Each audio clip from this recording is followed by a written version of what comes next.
Pixels.cool.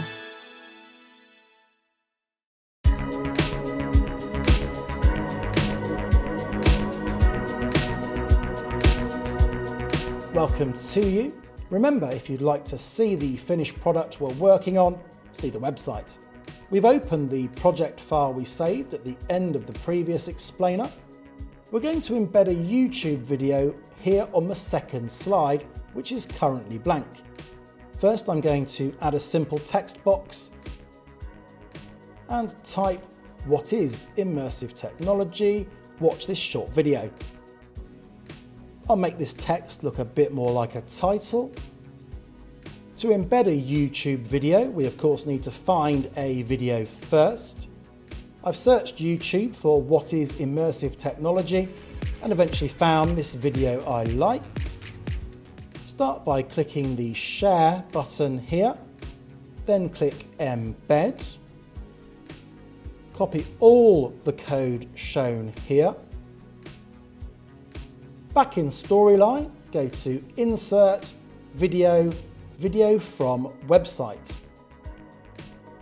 Paste the entire embed code here and click OK. If it's worked, you'll see a grey box like this with the word video in the middle. If the box is too small, just increase the size in the same way you would a text box. You won't see a preview of the actual video. To view the slide with the video, we need to publish it. Note this is not the same as previewing. Instead, click on Publish.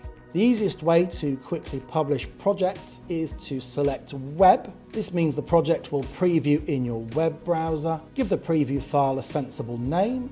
We're going to publish the entire project as we only have 2 slides, and click Publish. When it's ready, click View Project. Your web browser opens.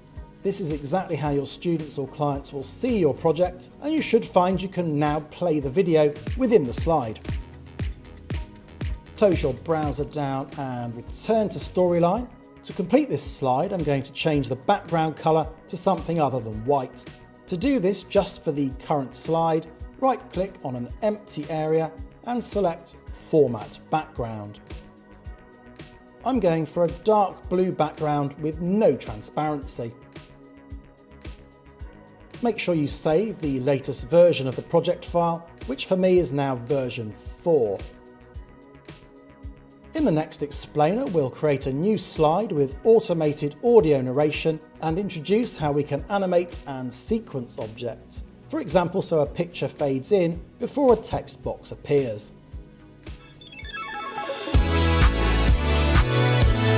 Pixels.cool.